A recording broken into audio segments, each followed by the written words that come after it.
Like I said, I'm re-editing all my old interviews, and I want to bring to you this very, very special Lip Steve Kudlow of Anvil interview. We have become great friends. We now do our multiple guest interview show once a week, and he's just become an incredible brother and mentor to me. I want to make sure that these incredible interviews get out there to the world, so I'm re-editing them for you.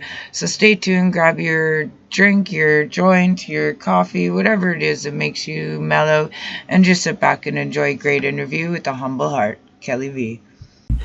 Thank you so much for doing this with me. What an honor to speak with you, brother. How are you? I'm okay. Yeah? Don't complain. Yeah? How is the weather where you're at? It's kind of rainy. It is, isn't it? Kind of cold. So I have so many questions for you, and I just don't know where to start. But I guess you guys had some big stuff happening this year, right? We have. You want to say that again? You guys had some really big stuff going on this year that got canceled, I'm sure, due to COVID, right? Oh, fuck, no kidding. Yeah, fucking terrible. I know, right? Yeah, man. Fucking destroyed our whole fucking year of touring. You can't get the time back, man. That's the unfortunate part. It's true, isn't it? Yeah, I know. I'm so devastated, actually, because I'm sure, like you, just so much going on that just wasn't able to come into play. So, do you see things opening it up at all soon where you're at? Are you going to be able to play soon? They're actually in reverse right now. They're closing stuff down because we're having the second wave is coming in. Oh man, that's too bad. That's too bad. Yeah. They're getting. There was like 3 weeks ago we were having sort of stuff like 20 people reporting in that there were 20 people sick. Now it's at 900 people a day are sick.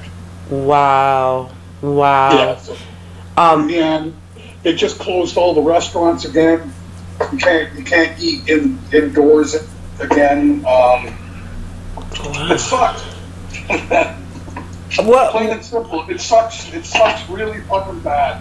It really, really does. I've been lucky enough to be, I don't know, unlucky. I have a pretty rare medical condition, so I was able to travel the States for the last year, even despite COVID. But there's a lot of places that are just not adhering to it at all. Throwing concerts, you're just seeing people gathering, no masks. So I'm not sure. Well, I'm not sure. Who knows? Who knows what the fuck is really gonna happen and what's? I mean, I had COVID. Oh really? Oh yeah, fuck. It's a flu. Right. I don't know. I fucking no one believes me because it didn't end up in my lungs. Right. Well. Well, the real truth is, if it did, I would be dead. Pretty much, yeah. That's how that works. Yeah. It's not either or. It's actually 97% of people. Nothing happens. You live. Yeah. And you're fine, like me. Yep. And then 2 or 3% of people, it goes to their lungs and they die. That's what happens.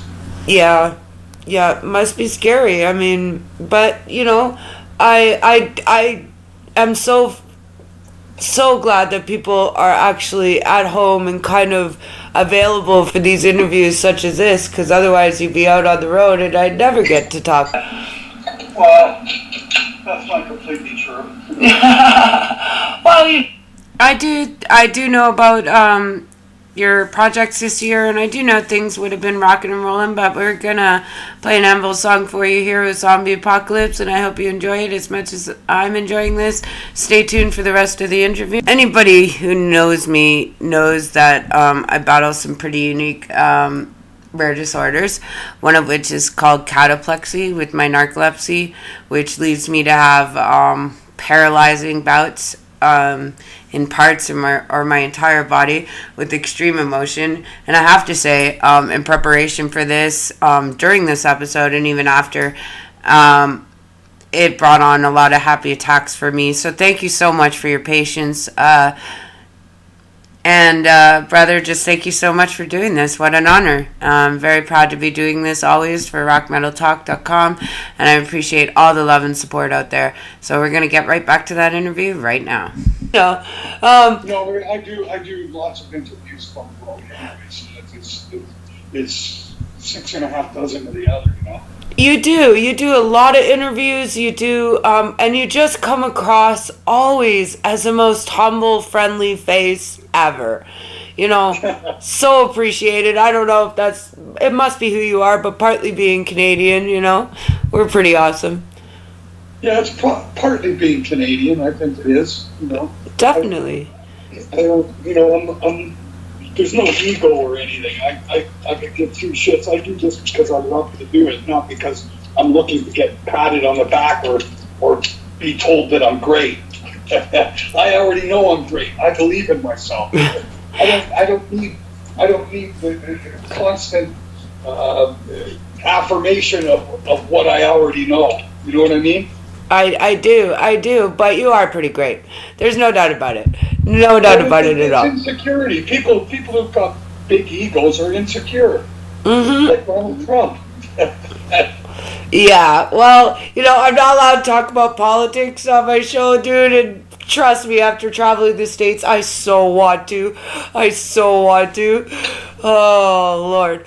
But, I guess you started out in Toronto, which is where I'm from, which, you know, followed you a long time. But is it something that you'll always come back to, somewhere you'll always want to play? What, here in Toronto? Yeah. Oh, I don't really favoritize my city. I'm certainly a proud Canadian, and I love living here, and I think that it's the greatest country in the world. But for heavy metal, yeah, it's a joke. It's a joke. It's really hard as a promoter and stuff like that. It is a little bit harder to find the bands, and you know, there's just so many stateside. But I mean, you had great success in the States. It wasn't easy. It wasn't easy to get there, right? Well, we've had some success in the United States in the sense that, and when I say this, you've got to be very, very, very, very precise in what I'm saying. Making it in the United States it's a whole different thing. Yeah. Than anywhere else in the world. Right. It's extremely cutthroat. Bureaucracies. Yep, politics, man, politics. Politics and bureaucracy. Who do you know? Exactly. And how you're going to get your breaks, and if you get a break at all. Yep, it's so true. It's so true. And the truth be told, Anvil has never really had a break in the United States, even to this day. You're saying that we made it. Yes, we made it to the level that we can go work in the United States in clubs. Mm-hmm. But as far as making it as far as financially and being on the radio, nowhere near it. You know, it's funny because, you know, I started out as a youngin' and the whole industry has changed completely, from record label support and promotion to, you know, you having to make your own t-shirts and promote yourself and put up your own videos, and, you know, here's a good question for you. Have you read the book that Johnny Z, the guy from Craze Management, the guy who actually was the guy who discovered Metallica, have you read his book? I have not. Oh, you'll find out how it really is Oh, brother, don't we know it's been a long road, even with you, since November and doing this incredible interview. So thank you so much. It is the most difficult thing that I have ever done, and I can't imagine doing anything else. So thank you for your love and support, brother, always. To get anywhere in the United States playing heavy metal. I mean, anybody who knows me knows just how difficult this job is at the level that I am at. And it's so true, brother. It is so difficult to navigate this bullshit world of who knows who and who's better than who. And, you know, trying to get that big break amongst the flood of very talented musicians in droves. But I will say this, that I definitely think it was a mistake from the world to not be as elevated as you should have been, brother. And I really, really hope so much more success in the future, because that's one thing about you that I find so admirable, so inspirational, is that you are just a humble guy who will never, ever give up. And in my moments of hardship and troubles and difficulty and being kicked around, you know, I will always keep that in mind. And now that I've gotten a chance to talk to you and to get to know you, I'm thoroughly, even more humbled. So I hope you all enjoy this. You know, you talk about ego, brother, and you talk about just being full of yourself, or needing, you know, that push and that fame and that energy around you to succeed. I don't think you really need it. I definitely think that you deserve all the successes in the world.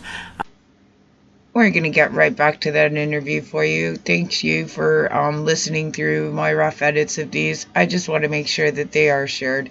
This is one of the kindest, happiest, most inspiring hearts in all of music and all of metal. Thank you so much, Steve. It really is. It really is. You know, and it really opened my eyes. And you know, for many years, because in the early years when we back in 82 and 83, this particular guy, Johnny Z, was very interested in Anvil and actually wanted to sign us. Oh wow! And you've seen him in the movie. Yeah. He ended up managing and looking after Anthrax. Right. And what actually happened was we had huge interest from Ted Nugent's manager. Oh, wow. Nugent, Aerosmith's manager, this guy by the name of David Krebs. Yeah. Okay. And David picked up Anvil, and right as we were recording our third album, as we were recording Forge and Fire, David Krebs picked up Anvil. He says, "I'm going to manage you guys. You guys are going to get really big." So, of course, we got really excited. We're thinking we're going to make it because we're with the biggest management company in the world.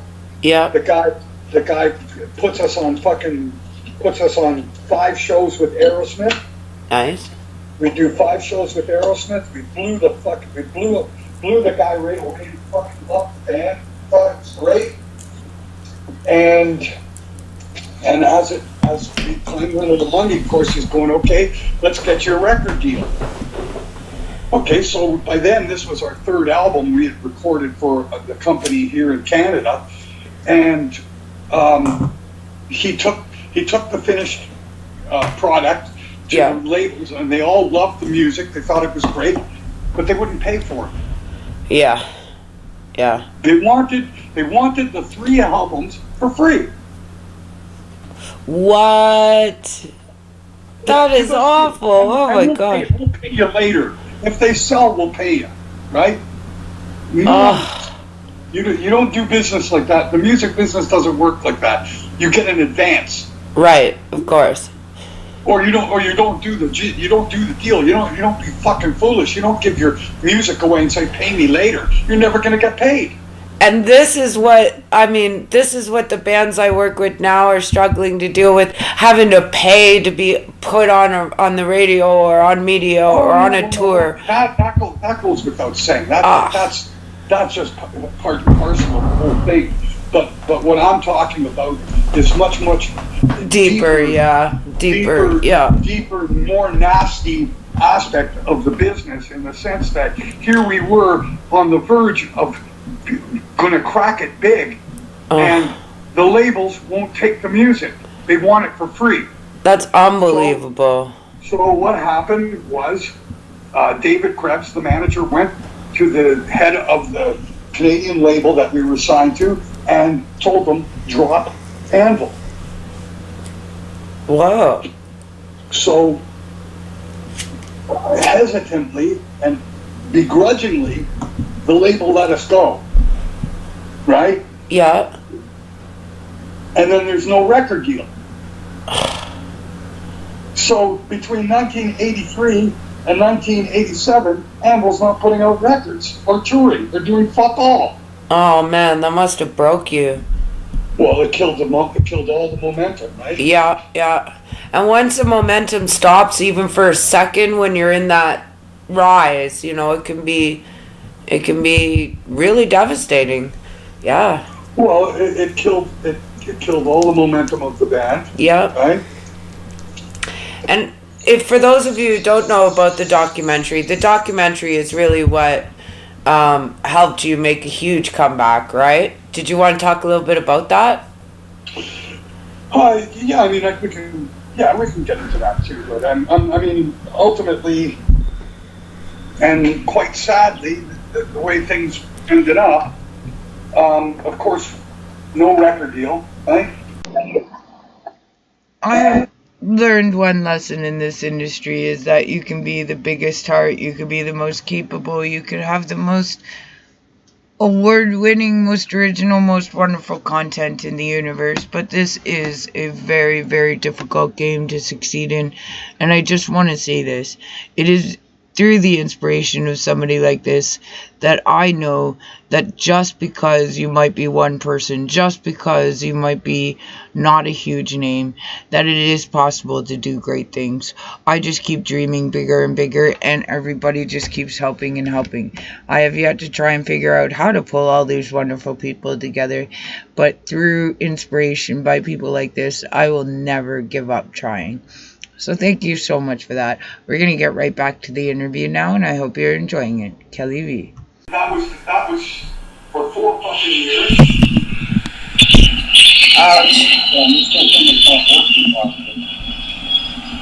I'm trying to make coffee. As a narcoleptic, coffee is an essential thing, definitely. It is so wonderful that you spoke to me so openly and from the heart, brother. These issues are really, really devastating to get around sometimes, and such big hurdles. But I really, really think that, persistence pays off, and it will. From this interview to now, hurdle after hurdle, we keep jumping, and you just keep inspiring me. So thank you so much. It's just been an amazing road. You've been an amazing friend. We've done some amazing interviews, and I'm very, very proud. I'm very, very honored. But most of all, I'm very, very honored to be your friend. Thank you so much, Steve. I live on coffee too. I'm fucked. Didn't come up the other way either. It's so interesting to hear these personal sides to, inside the careers and what happens behind the scenes. And I really think that now that we can't perform live, people can do things like this and live stream, and we can get a real insight into people that's a little bit different than maybe in the past decades. Do you see that as live streaming? Yeah. Yeah, I don't know. I guess it kind of works. I mean, it's now people are able to charge for their performances, so you're not doing it for free, but also it allows you to open yourself up to the entire world at one time. I think that's really interesting. I mean, it doesn't replace live performing by any means. No, it doesn't. No, nothing will. But right now, I really think that people are hurting and that they're in need of this because they aren't able to go and have these outlets of concerts and, being able to use that as a tool for getting through life as it is. And I think it's a good way to try and keep it going if we can. Yeah, well, this virus has really caused a lot of has wrecked the whole fucking industry, really. The entire industry, yeah, I know. Right from live performing, but right down to even production of, albums and CDs and, all the way down to the production lines, this is really bad. I don't think it's ever been like this before. No. No. But I know that, sure, you must remember SARS, right? Yeah. I camped out for 3 days and I was like maybe 3 rows back, squished really bad, but it was so worth it, And I think that that's the kind of relief we're gonna get when it's over. Yeah. I really do. I really do, and I can't wait for it. I really can't. Yeah, wouldn't it be nice if it all went back to normal? I don't know that it ever will. There's a lot of people saying that, and I'm just trying hard to not think that negatively, but you might be right. You might be right. Yeah, because, what are they going to do? How are they going to... People are really fucking scared. Mm-hmm. Or they're not scared at all. It's maddening. The media is probably the worst part of all of it. Yes, yeah. Because most people don't know what the fuck is going on because the media's lies through the teeth. Right. Or, and information is just changing so drastically all the time that they just don't know. Yeah, there's no consistency. Right. And I think that that's what, drives people. Wear a mask, don't wear a mask. Exactly. It's airborne, it's not airborne. Yeah, exactly. It's really hard to wrap your head around. It's really, really, I know, just starting to plague on people's minds and hearts, and it's, every musician around the world is feeling it. So, I really hope that people are using the time to make more music. Between then and now, Steve and I have talked to so many musicians around the world about what's going on right now, and I really just want to say that we all need to stick together, that Steve and I really want to say that we support you and love you all, and from me, from the bottom of my heart, I want to say thank you so much for all the love and support back. You've been listening to a very special episode of Rockn' Token Talkin' solo interviews with me, Kelly V, and one artist at a time, and these are my re-edits, so please like, share, and support, and spread them as far as you can. Thanks so much. Kelly V, the Potpixi.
Thank you so much, everybody, for tuning in. This is a great interview. We're going to get right back to it. You've been listening to the Potpixi on the Potpixi Show with your host, Kelly V, at rockmetaltalk.com. Yeah. Is that something that you might be doing? Pardon me? Working on some new stuff? Oh, yeah. Oh. Done another album. Oh, nice. And who knows about this? Who knows about it? Yeah. Yay! That happens quite often that people tell me about new projects for the first time. And I mean, I'm a pretty small potatoes show, but that's really cool. Tell me about it. Well, I haven't written the lyrics yet. But there's 12 songs. Nice. Wow. So all the music is ready to go. Oh, wonderful. And are you the one who writes all the music always? Yes, I am. Wow. Wow. That's impressive. Yeah.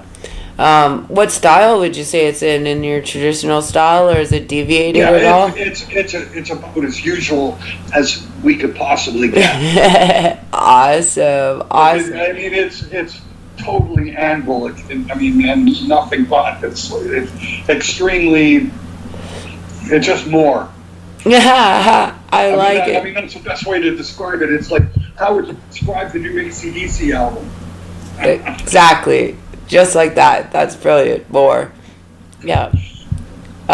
People heard the new AC/DC, Shot in the Dark, and they go, it sounds like their old stuff. Well, what would you expect it to sound like? It's AC/DC. Exactly. Like Motorhead now? What the fuck? I mean, I think it's some bands get so holed into one style, one sound, they can never do like an acoustic version or people would shit themselves, you know what I mean? But I also think it's a good thing because, when something's good, it's good, right? Yep. Yeah. Do you feel like you're pigeonholed or like you could ever do something different?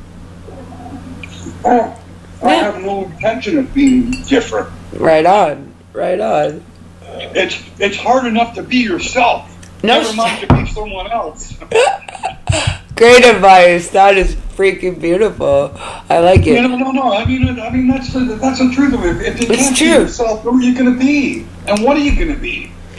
Oh, dude, you're awesome. I don't comprehend a lot of the way that the fans themselves conduct themselves and the opinions that are put out there. It's like, it doesn't make sense. No, oh man, you'd go insane listening to all the opinions. Totally. Yeah. You just got to be yourself and keep going forward. That's all you got to do. And you're inspiration of doing just that, An inspiration to me, an inspiration to a lot of people. I know that for sure. I'm completely honored to be doing this. I have actually a condition where if I get happy, I become paralyzed in either parts or all of my body. And right now, I can't move my left arm or my right leg. Yeah, it's weird. It's like just happiness, brother, happiness. So, but when do you expect that new album to get some lyrics and come out? Oh, geez, we're looking at. We're not due to actually record for another year. Oh wow, so a while. Right. We're supposed to be touring with the album that we put out last January. Yeah. I mean, that's the thing, right? So it just sets everything back, right? Yeah. Well, we never got to tour for the last album. Well, all I can say is just keep creating. It's a wonderful process. It's always appreciated. We're going to play Anvil is still going strong at rockmetaltalk.com on the Potpixi Show with me, the Potpixi. Thanks so much.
It's just been wonderful chatting with you and to just get to know you and to really understand what drives the process and why you keep doing what you're doing and just never give up no matter how hard it gets.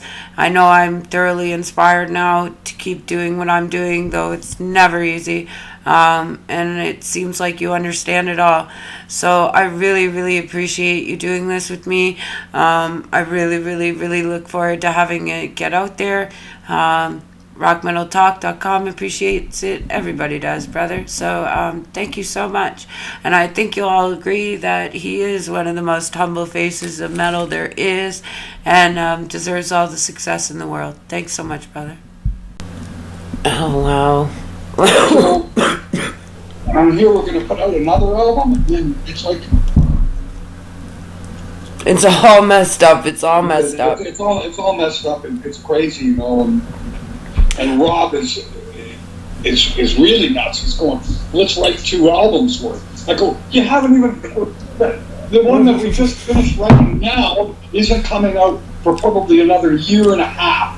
Why are you writing an album that's going to come out 3 years from now? You know what, though, brother? I say write it, because you just never know what's around the corner tomorrow. Get it all out of you. It's like, because it's all great. And, I mean, you guys just have an exceptionally large amount of music out there. How do you do that? How do you write so much so consistently? That's a good question. That's a good question because I can't answer it. I don't know. I often, I'm an artist too, but my medium is visual, and I think that I often wonder, why one day you can't draw a straight line with the ruler, and the next day you're creating a masterpiece. It just comes to you, it just comes out of you, and there's no explanation as to where it comes from, man. It's a real gift. It's a real gift and a real high. We're going to take another break here and play Anvil with Sins of the Flesh. Hope you all enjoy. Thanks so much. Kelly V.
This is awesome. We're going to get right back to the interview for you here in just a second.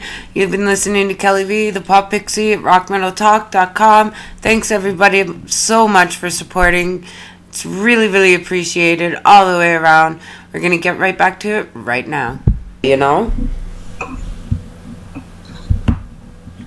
Real incredible energy. So I definitely have some things I'd love to throw at you if you're interested in the future. You know, just incredibly humbled that you're doing this interview at all. Let's go way back. As a youth in Toronto, what inspired you to start doing this in the first place? Well, to tell you the truth, it was never really. I don't know how to answer that. I don't know. How am I going to answer that? What made me start doing this? Yeah. I started playing music when I was 10 years old, which is in 1966. Oh, wow. So, what made me? The Rolling Stones, the Beatles. Oh, nice. But was it something the British invasion? Oh, right? Totally. Was it something you stumbled into, or was it like, were your parents musicians, or was there somebody? I had an older brother. I had older brother and sister. Nice. And that's got a huge impact, right? Yep. Totally.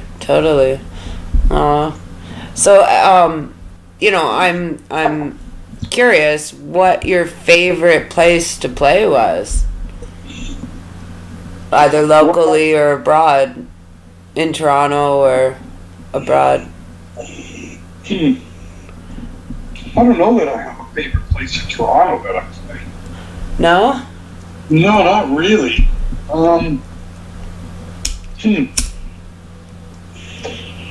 Even their more legendary places are kind of small, you know, very cramped, but that's just Toronto. Yeah, Toronto's. Have you ever been here? I'm from Toronto. That's why. Oh, you're. Yeah. Oh, I thought you're from the States. Nope, from Toronto. Yeah, I don't know. Like, I don't really think of Toronto as being a favorite place to play. It never has been. Oh, wow. And I don't really have a reason to say why. It just isn't. You know, I'd rather be playing in Amsterdam. Oh, yeah, man. Yeah, no kidding. There's something about playing in exotic, faraway places that's a lot more of a turn on. I guess so, yeah. Do you find that it matters not about the language barrier if you're in another country? Oh, hell no, man. No, it doesn't. No, it's fine not to speak the language. In fact, it's usually better. I don't know why that is. I'm not sure either. It seems to me that throughout my entire career, I've done extraordinarily well in places that don't speak English. You're awesome, brother. That's wicked. I mean, this is what I mean. You are very, very humble. You're a lot of fun. You're just very down to earth. It's really, really an honor. Thank you so much. We're going to play 666 for you now. You're listening to Kelly V, the Potpixi, on the Potpixi Show, rockmetaltalk.com.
And you know what? It's really interesting because, and this might be a bit crazy sounding, but I think people, like, I think Germans have a better understanding of Anvil lyrics than Americans. That's actually probably a valid point. I'm German and I've been to America, so I mean, Well, I'll leave it at that. the reason, and I don't think, in all honesty, that the average North American, and I say it as a North American, I include Canada, Yeah. I don't think they bother reading. Not that they can't read, they don't bother. It's true, but also they can't read.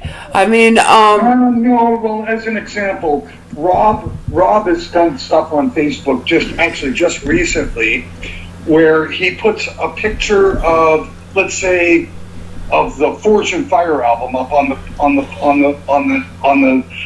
web on Facebook, yeah. and says name your favorite songs from this record, and everyone's writing Metal on Metal, Mad Dog. No one read what it said. Yes.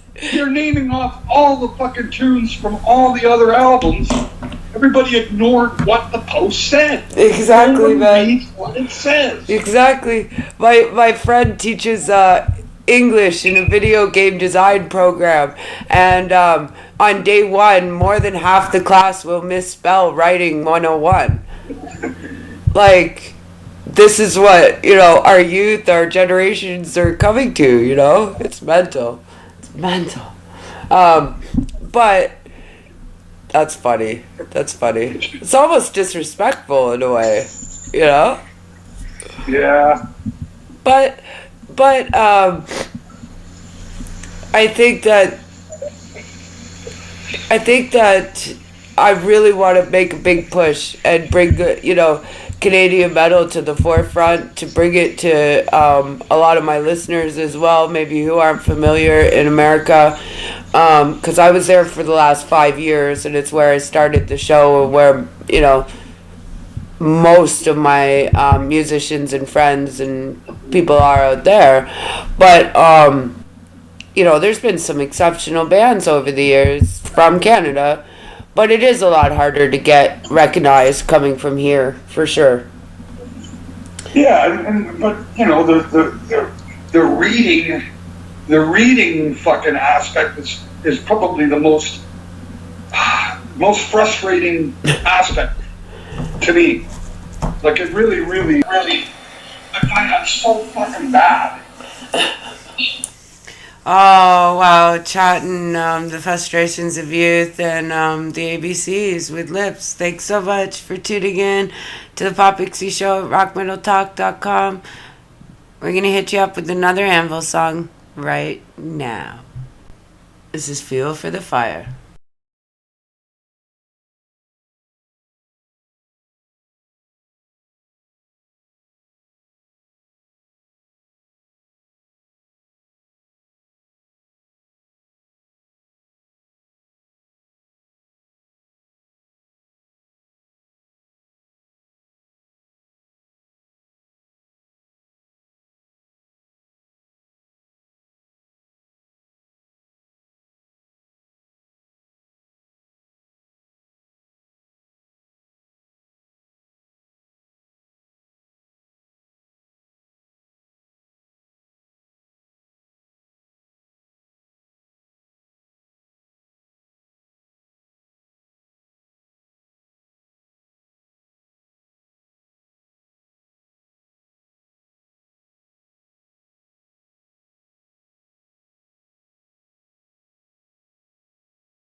Thanks so much, everybody, for tuning in, for sharing, for liking, for supporting the Potpixi and the Potpixi Show, rockmetaltalk.com. We're going to get right back to the interview. And in a sense, you're watching all this, and it's also why there's so many problems in our society. People are not reading. Not reading. And I don't believe they can't read. I believe that they're so fucking lazy they don't bother. I'm noticing that the general attention span is just getting shorter and freaking shorter. You know what I mean? Nobody wants to pay attention to anything for any length of time at all. Like, I don't know if we're overstimulated by media and, easily, like, turning people into, I don't know, ADD or whatever. But we are pretty overstimulated. I mean, the music industry is one example. There's just so much music out there. So fucking much. Right? But I think that it's sad when people who are trying to pay attention to something don't truly stop and pay attention. And I deal with that a lot too. They just kind of breeze over things. But I throw a lot of stuff out there, I guess. Yeah.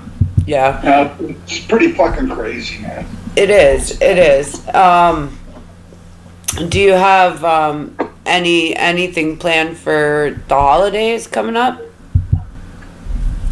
Anything planned for, what was that? Christmas. Oh, hell no.